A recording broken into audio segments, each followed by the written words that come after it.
Hello guys, আমি বিধান হালদার আর আপনারা দেখছেন হালদার বিএল কমেডি। তো থাম্বনেল থেকে তো আশা করি সবাই বুঝে গেছেন যে আজকের ভিডিওটা কী হতে যাচ্ছে। তো প্রথমে বলি যে আমি একটা ছোট্ট রুম বানিয়েছি, তো যেটাতে আমি ভিডিও করি। তো সেই রুমটাকে আমি একটু সাজিয়ে গুছিয়ে নেওয়ার চেষ্টা করছি।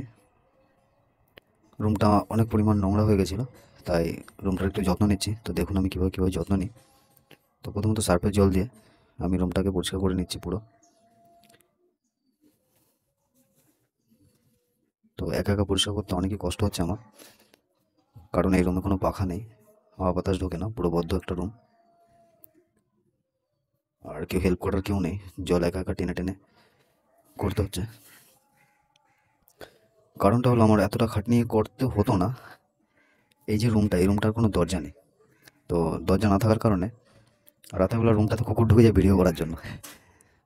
তো কুকুর ঢুকে তো জানোই কুকুরটা কী করতে পারে। ওরা তার মানুষ না, ওরা তো বোঝে না যে এটা কি, কিসের জন্য এই রুমটা তৈরি করা হয়েছে বা এখানে কি করা হয়। তো ওদেরও ভালো লাগে হয়তো ভিডিও ভিডিও করতে, ওরা আসে মাঝে মধ্যে দু একটা শর্টস টর্টস বানিয়ে চলে যায়। তো এমন শর্টস বানিয়েছে যে যত রাজ্যে নোংরা আছে সব এই ঘরের মধ্যে। ঠিক আছে, তো সেই কারণে আমি না পেরে, আমি দরজা তো বানাতে পারলাম না, কিন্তু আমি সামনে একটা কাঠ দিয়ে, মানে যেখানটা ঢোকার মানে প্রবেশ পথ, সেইখানটা আমি কাঠ পিটিয়ে ওটা বন্ধ করে দিয়েছি। বন্ধ করে দিয়ে এবার আমি আমার মতন করে রুমটাকে সাজিয়ে গুছিয়ে পরিষ্কার করে নিচ্ছি। তো দেখো মোটামুটি প্রায় পরিষ্কার হয়ে গেছে। এবার উপরে বলটা মুছছি। ঠিক আছে, দেখো কীভাবে কীভাবে তোমরাও চাইলে এরকম করতে পারো। ঠিক আছে, আর সবার প্রথমে যেটা বলার সেটা হচ্ছে তোমরা এই ভিডিওটা বেশি বেশি করে শেয়ার করে দাও আর কমেন্ট করে জানাবে যে আমার এই যে আগ্রহ,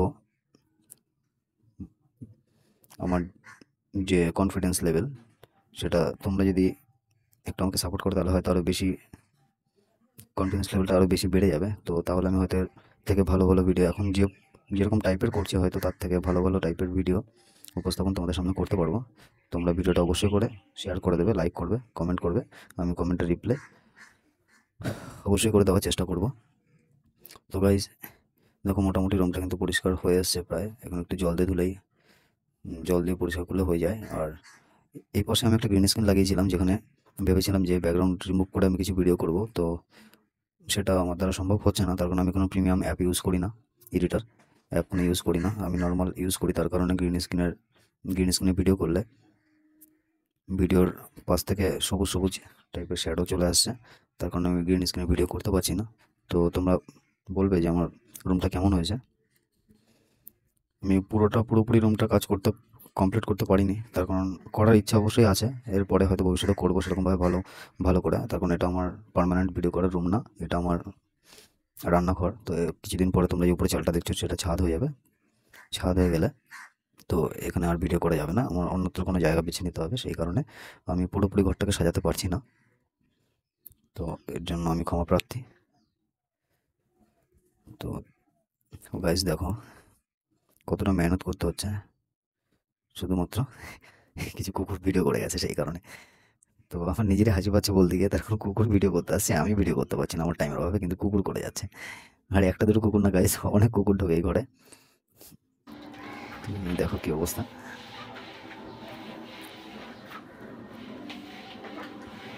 দেখেছো তোমরা, নিশ্চয়ই দেখতে পাচ্ছ। তো গাইজ তোমরা আমাকে অনেক সাপোর্ট করো, আমি এটাই তোমাদের থেকে আশা করি, যাতে আমি ভবিষ্যতে আরও এর থেকে ভালো কিছু করতে পারি। তো অনেক কষ্ট হয়ে গেছে। এরপরে তোমাদেরকে দেখাবো যে এই ঘরের লুকটা ঠিক কেমন।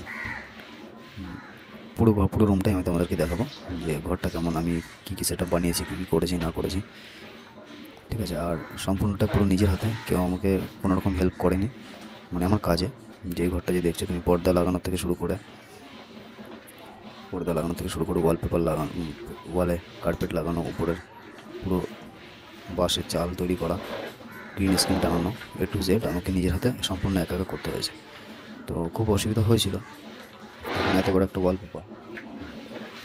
কার্পেট উপর থেকে নিচ পর্যন্ত টাঙানো, এটার অনেকটা ওয়েট আছে, হেভি ওয়েট আছে। ওয়েটের কারণে আমি এক কোণা লাগাতে গেলে আর কোনো খুলে যাচ্ছিল। তো গাইজ এখন মোটামুটি হয়েছে, এখন জল দিয়ে ধুচ্ছি, তোমাদেরকে একটু পরে আমি দেখাবো যে কেমন পরিষ্কার হয়েছে। ঠিক আছে, তোমরা চাইলে একটা ছোট্ট সেট বানিয়ে নিতে পারো আমার মতন ঠিক,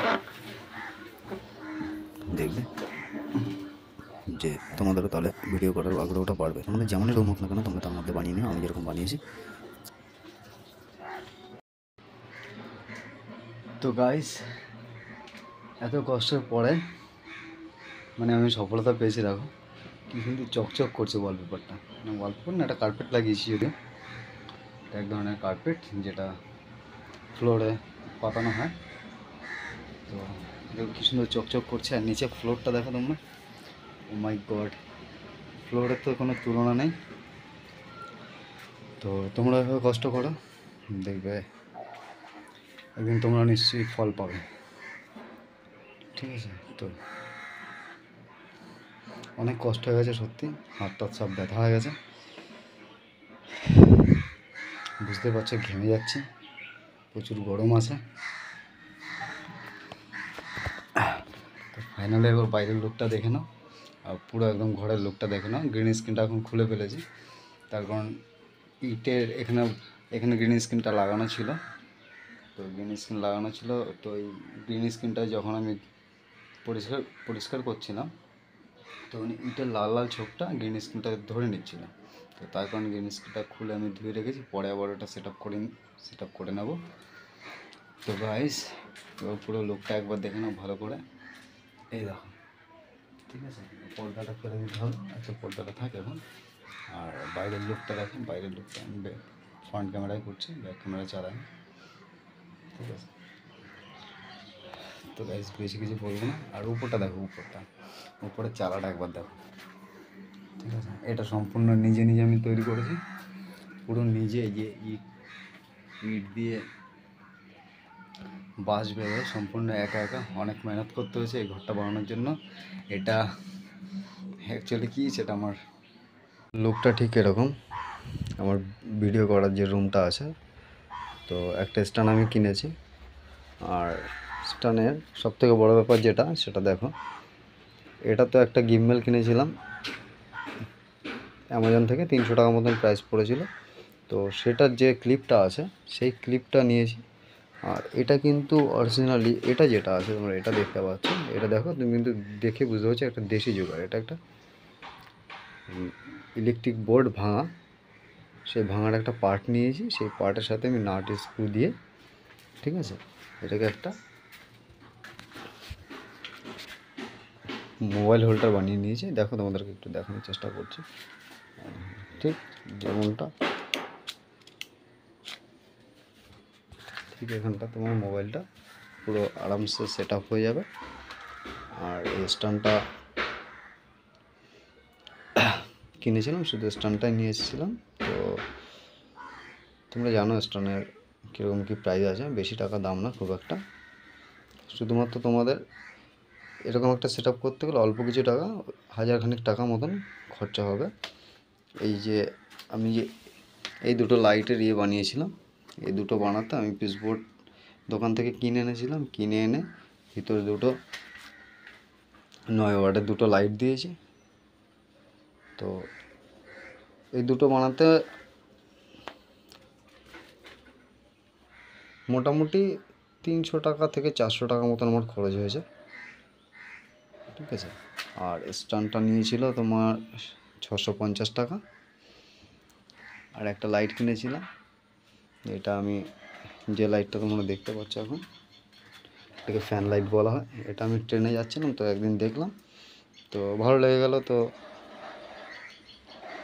এটা আমি 100 টাকা মতন নিয়েছে। টোটাল আমার খরচ হলো এখানে 300 টাকা, আর এদিকে 650 টাকা, 950, আর এই লাইটটা 100 টাকা, ঠিক আছে? 1050 টাকা মতন খরচ হয়েছে। আর এই যে নিচে যে কার্পেটগুলো দেখছো, এটা আমি একটা কার্পেটও কিনিনি, তোমরা ভালো করে দেখলেই বুঝতে পারবে। সব জায়গাতে দেখো, আমি তোমাদেরকে দেখাচ্ছি। এখানে দেখো ছেঁড়া আছে, ঠিক আছে, আরও আছে, আমি তোমাদেরকে দেখাচ্ছি। এখানে দেখো ছেঁড়া আছে, এখানে ছেঁড়া আছে, ঠিক আছে? তো এইগুলো আমি জোগাড় করেছি ওখান থেকে একজনের বাড়িতে ছিল, তো তাদের বাড়িতে মার্বেল বসিয়েছে, তো এগুলো ফেলে দেবে, এগুলো নোংরা হয়ে বাড়ির বাইরে পড়েছিল। তো সেখান থেকে তুলে এনে এটাকে ধুয়ে মুছে পরিষ্কার করে মানে আমি আমার মতন করে গুছিয়ে এটা করেছি। আর আর একটু বেশি মানে আর একটু যাতে সুন্দর লাগে দেখতে, তার জন্য শুধু এই পর্দাটা কিনেছিলাম। এই পর্দার সেটটা নিয়েছিল, দরজার পর্দাও ছিল, সেটটা নিয়েছিল 1100 টাকা মতন। এই মোটামুটি তোমার 2000 থেকে 2500 খরচা, 2500 টাকার মধ্যে টোটাল সেট আপ তোমার হয়ে যাবে। আর এ পাশে যে ওয়ালগুলো দেখছি, এই ওয়ালগুলো আমি ভাবছি, এখনও ঠিক ভেবে উঠতে পারিনি যে কী করব। তখন তোমাদের তো আগেই বলেছি, এটা আমার পার্মানেন্ট ভিডিও করার রুম না যে আমি সেভাবে সাজাবো গোছাবো, কিন্তু যতটা পারি, যতটা পেরেছি আমার মতন আমি করেছি। আর একটু এই ওয়ালগুলো পাশে যদি কিছু লাগাতে পারি তাহলে হয়তো আমার একটু ভালো লাগবে।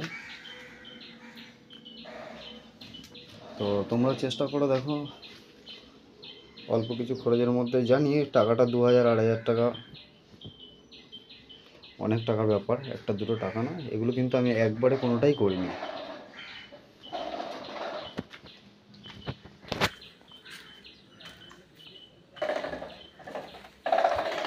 আমি আস্তে আস্তে করে আজকে স্ট্যান্ড কিনেছি, কালকে লাইট দুটো বানিয়েছি, তারপরে একদিন গেলাম কার্পেটগুলো জোগাড় করলাম।